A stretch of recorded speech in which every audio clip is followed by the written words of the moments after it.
Hey guys, and thanks for clicking on this video. Now today we are starting a new series called Different.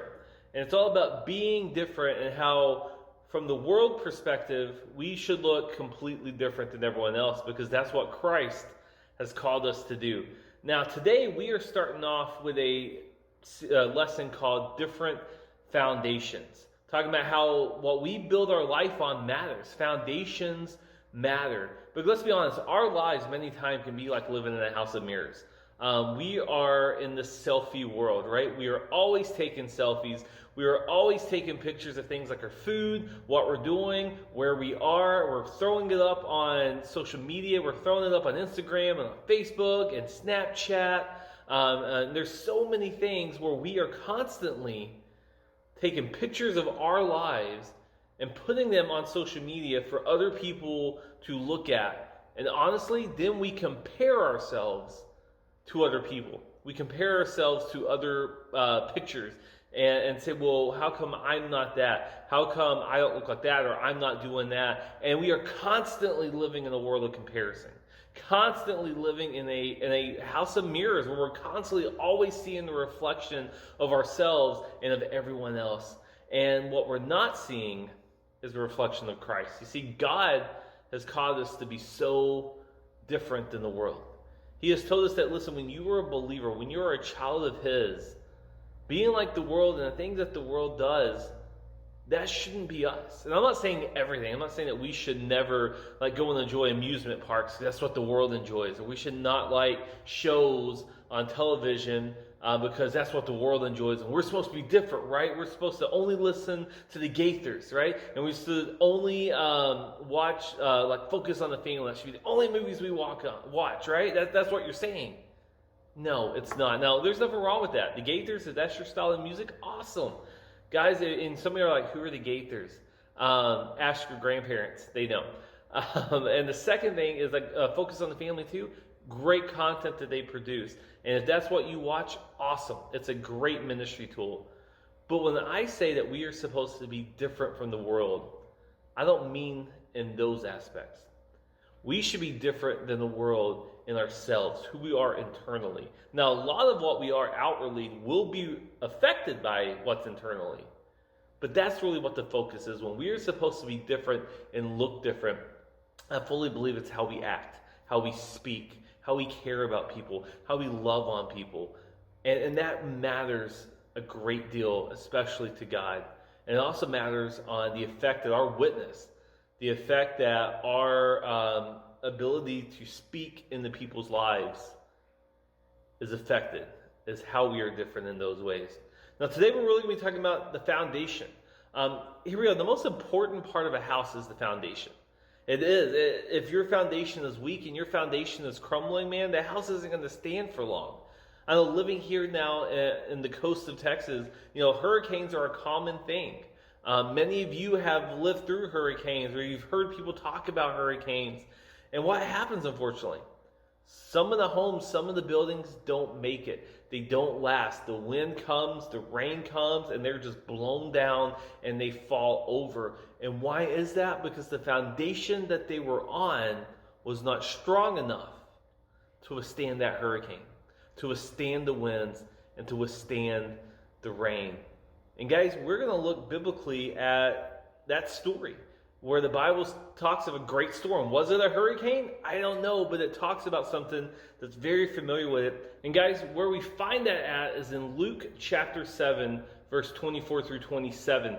It says, "Therefore, everyone who hears these words of mine and acts on them will be like a wise man who built his house on the rock. The rain fell, the river rose, and the winds blew and pounded that house. Yet it didn't collapse, because its foundation was on the rock. But everyone who hears these words of mine and doesn't act on them will be like a foolish man who built his house on the sand. The rain fell, the rivers rose, and the winds blew and pounded the house, and it collapsed. And it collapsed with a great crash." You see, the foundation of your home is so important. And not just the foundation of your home, let's put this in practical terms. The foundation of your life, the foundation of your faith is so important. You see, what you're building on determines if it will remain standing during the storms. What are the storms of life? That's what we're going through right now. The COVID-19 pandemic.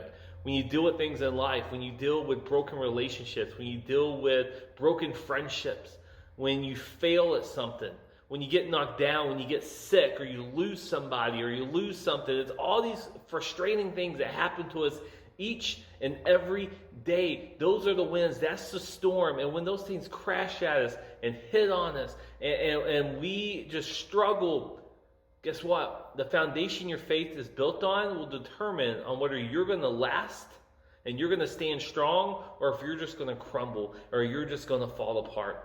You see, it says the foolish build their house on the sand. So what is the sand? The sand is when we build our house on, first of all, ourselves. When we think, you know what, I don't need anyone else. I can do this. I can fix my own problems. I can take care of myself. We know that's not accurate. It doesn't work that way. Man, we can't, we're the ones that usually got ourselves in that problem to begin with, let alone now you're expecting yourself to fix it. It doesn't work like that. It's also the world is the sand. When we focus so much on what the world tells us to do, or how the world tells us to deal with something, or, the internet said to do it this way, so that's how I'm going to do it. It never works out. The same is also other people. When you put your hope and faith on other people and not on God, you're foolish. See, the sand is anything but God. And you got to notice something here in this verse. It's very unique, is that you can be a wise person and a fool and be building something. See, just because you are building something, just because things are going, it doesn't mean you're being wise. You can even be successful and still be a fool. Why? Because what you're building, even though by worldly standards it's successful, you're still not focusing and turning to God. And we see when we rely on ourselves and the world and other people, guys, essentially what we're doing is we're putting our hope in hopeless things.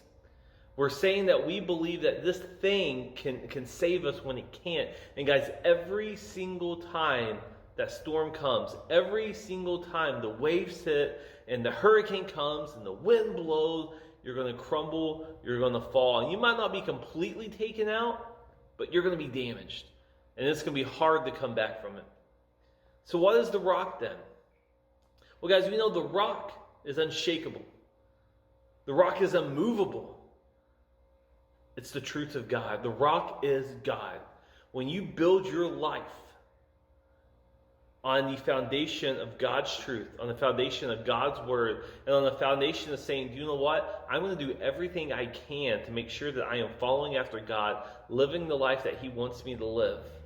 And I'm going to base it on that, and that's where my hope's going to come from. That's building your house on the rock. And so the question you have to ask yourself is, where are we building? What are we building our lives on, our futures on? Is it the rock? Is it Christ? Or are we building it on the sand, building it and trusting too much in ourselves, or trusting in other people, or trusting in the world? Now, one of the funniest stories I've ever heard was a father and a child. A father buys his child one of those big wheels, one of those tricycles to play for one Christmas. And he gets it and he's like, man, I'm going to put this together. I'm going to let my kid play it. It's going to be awesome.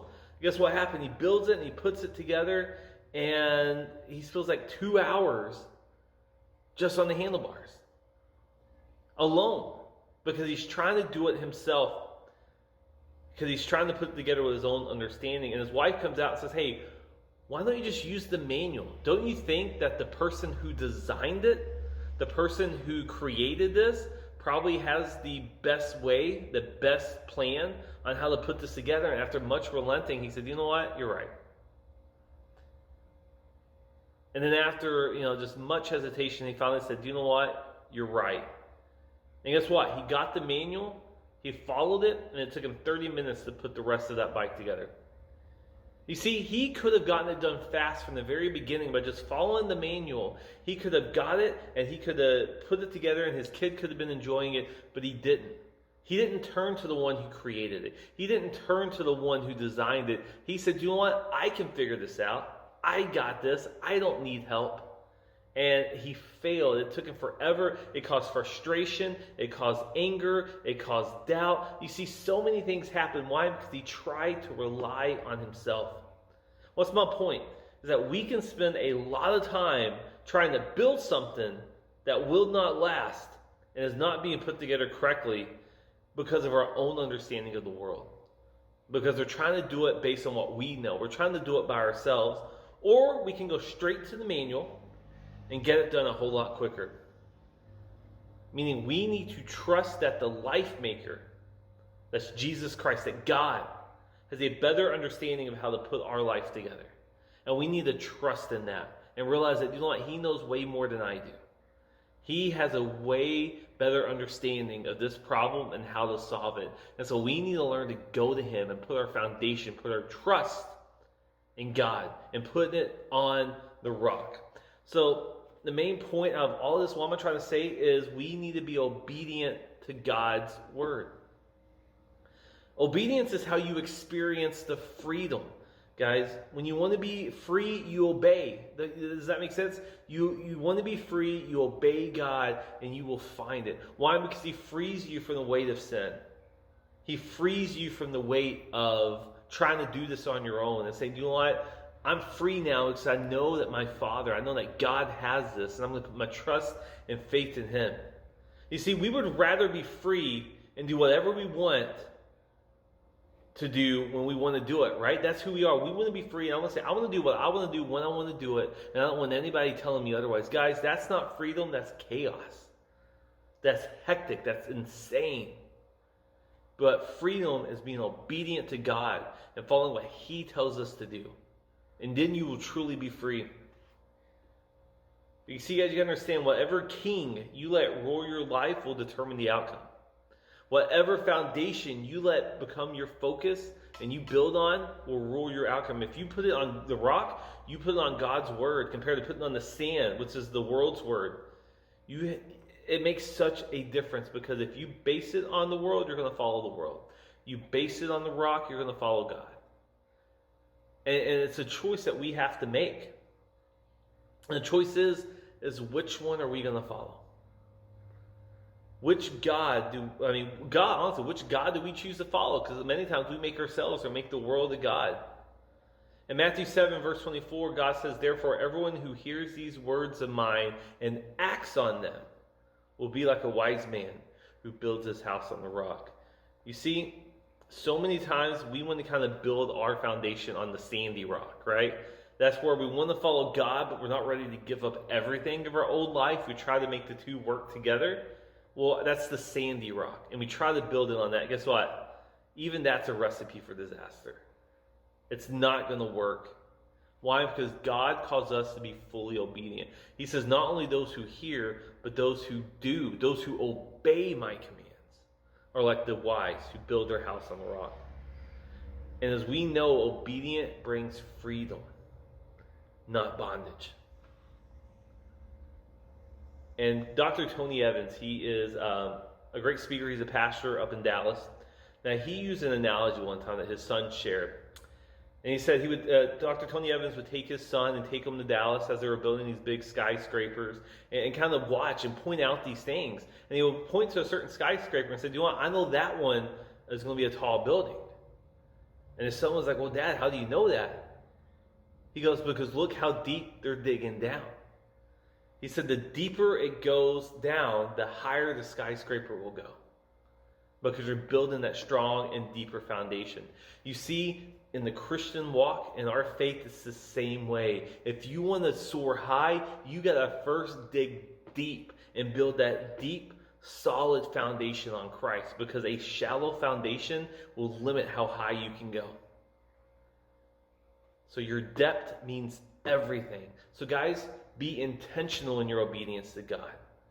Don't be a fool, but be the wise. And realize that these things of the world, that ourselves, other people's opinions and advice, those are not going to be what saves us. Those are not going to be what truly gives us that strong foundation. It is only in God's word. It is only in following and being obedient to him. So guys, from now on, we need to base our decisions on God. And learn to truly build our life on the strong foundation. All right, guys, I'm excited about this series. I'm excited to keep digging in and seeing how else that we are called to be different from the world. I love you guys. I'll see you next time.